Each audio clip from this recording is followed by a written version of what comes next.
Hello, ladies and gentlemen, and welcome to Serious. My name is Ewere Iyari, and we're talking about Serious today. Serious is a quarterly publication that just breaks down social, economical, political, financial issues into the simplest forms.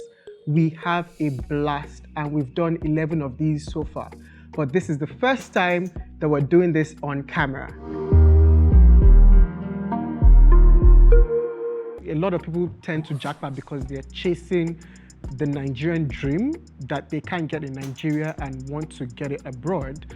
And a lot of people also feel like the Nigerian dream is in Nigeria. So the question then remains, what is the Nigerian dream? But I feel like we need a chorus answer here for what the Nigerian dream is. Can we try that? 3, 2, 1. Caesar spending. That is actually it. Everybody in Nigeria believes that the Nigerian dream is to blow. Yeah. Like, it doesn't matter where, how, what, I'm just going to blow. I'm going to blow my blow. Which would you pick? Would you rather take $20 million, one hit, one-off payment, or would you have $25,000 every week for the rest of your life? Let's start with Abubakar. And your reason, which would you take? Honestly, I'll take the $20 million now. Why? Because we're in Nigeria, first of all. We don't know what will happen tomorrow. So now that I know that this is for sure. Nobody's a guaranteed $25,000. There's nothing stopping it. It's already in an account. I'll just pushing it into your account every week. Every week. So that's about 1.32 a year. Given that I know my family history very well, I'd rather go with the $20 million. Okay. I think if I was an investor, Okay. I would go with the 20 million. Right. So But you're that's the how baby we- girl life. Oh yeah. Just want soft life, upkeep. To be taken care of. Just be giving my 25K every week. Footballer I salary. know how to do it. Right. But just thinking bigger, I think you can work with the $20 million. Make it.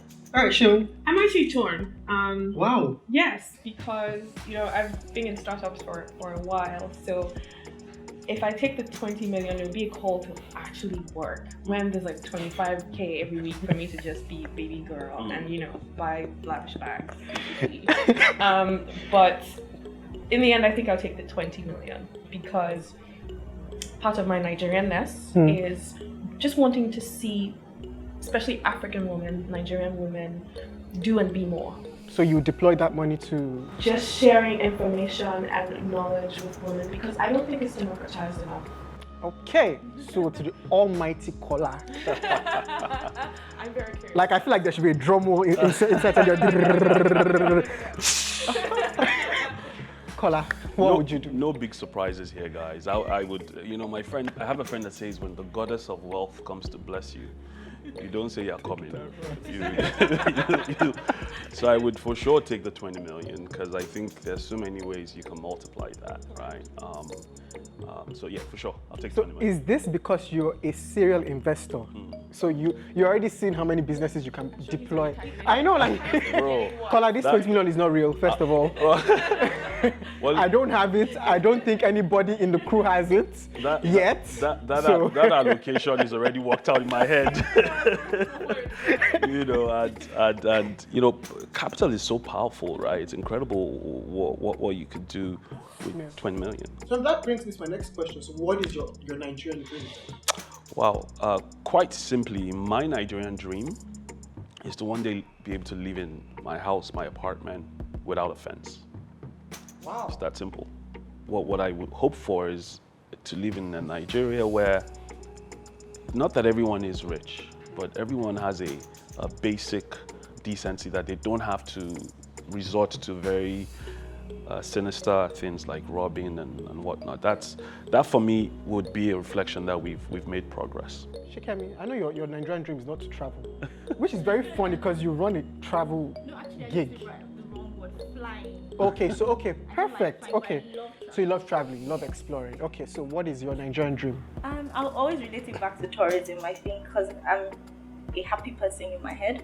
So I feel like I would want a Nigeria that would be the tourism hub for Africa, people wanting to come because we have so many things. Nigeria is so beautiful. In how many years do you think? What's the time frame you're looking at? To be honest, This when I Nigerian think dream. about it, we just really need, the right people in the right places, because most of the countries we travel to are not really safe. I mean, it's funny you say that, because growing up, my parents always used to tell me how Nigerians are the most helpful people. You can be stuck anywhere, and even the people that don't know the direction will just tell Go you, like this, go like this, go, go just like when this. you go straight, you see one turn like this, no take am. Just like, so, like, there's that, everybody's willing to help, or was willing to help. What are the skill sets that the world needs today? There's things like data, information security, and analytics, right? But every time I interact with Nigerians, I just wish that, or I'm hoping that we're going to have these skill sets everywhere. The girl on the street will be able to build an app without anyone's help, because I think that really gives us a shot. For almost 10 years or 11 years of my life, I was a student, When an opportunity presented itself, I knew what I wanted to do. And we have people today who are my age mates. I'm not smarter than them, but the opportunity has not been given to them. So I want a Nigeria where everyone has that opportunity, Today, mortality rates in women trying to give birth is one of the highest in the whole world in Nigeria.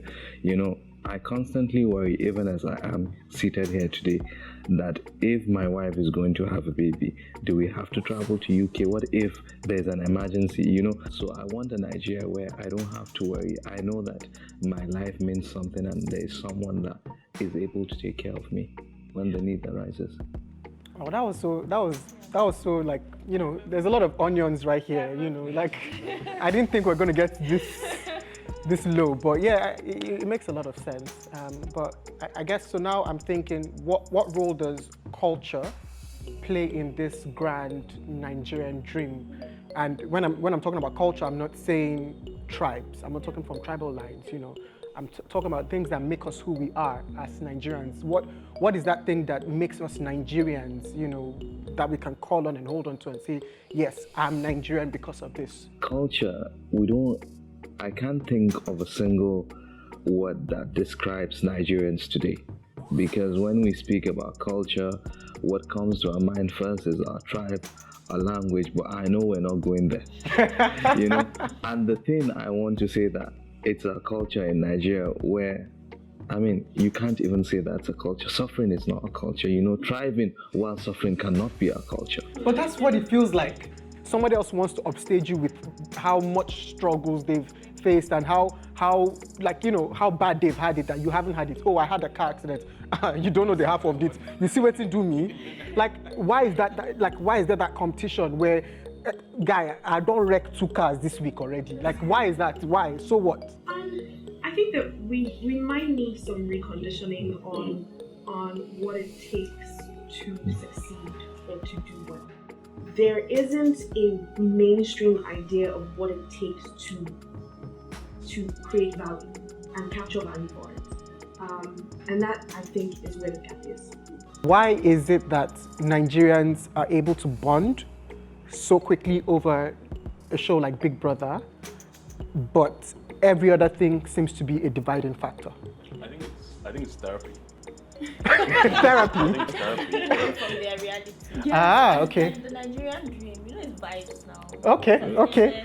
Things like that. So anything that is not my reality, anything that will not remind me of what I'm going through, then that's fine. Yeah.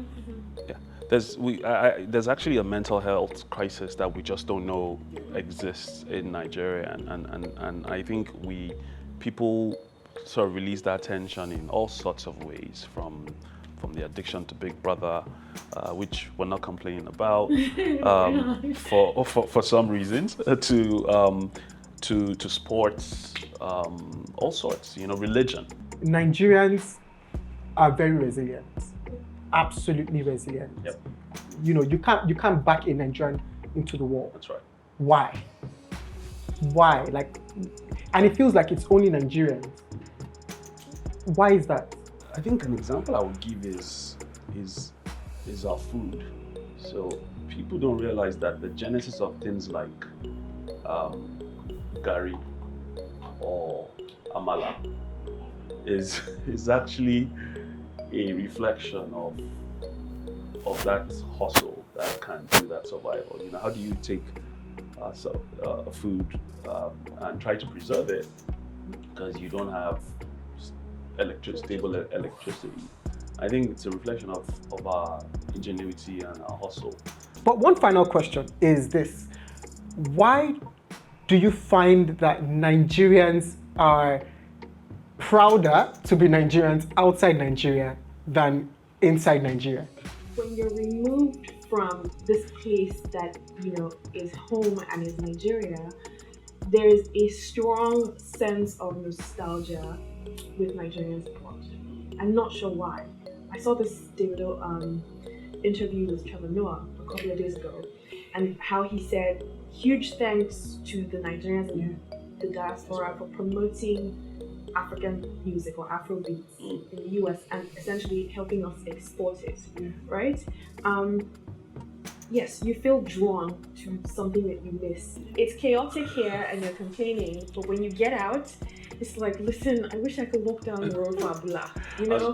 Do you know what I mean? I do this here. Whenever I travel and I come back, the first thing I do, and everyone that works with me knows this, I go and buy amala. You know, like straight from the airport. You know, so I think most of all the food, food is incredible. You know, we've got such a diverse palette in Nigeria that we haven't even explored completely as a people. There's so much to this country. What do you think? I think this is with what Sean said. Like we miss it, so we just find a way to bond. When I'm in England, I find myself watching CCM in worry. When I'm in Nigeria, I'm not saying worry, but for me, I'm just like, oh, seeing the bosses, I'm like, it's Nigeria, it's the boys, So yeah, it's just that sense of togetherness when you're there.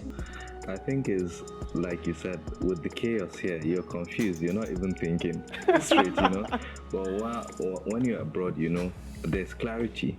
You begin to count your blessings. You begin to see things, and the pasture is not always greener on the other side.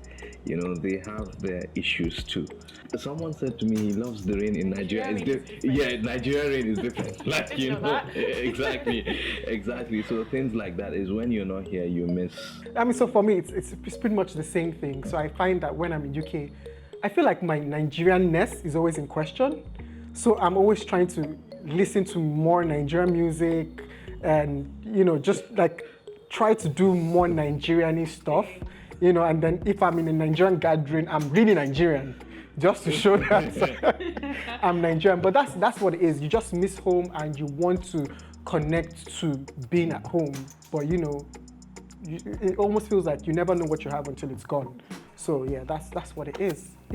So thank you so much to my amazing panelists. You guys have been awesome. Thank you, Kola. Thank you, Shikemi. Thank you, Sheun. Thank you, Abubakar. Thank you for taking time out to talk to us today about Japa, about your Nigerian dream, and about culture. This has been serious, and I hope you enjoyed it. Thank you very much. See you next time. Thank you. Thank you.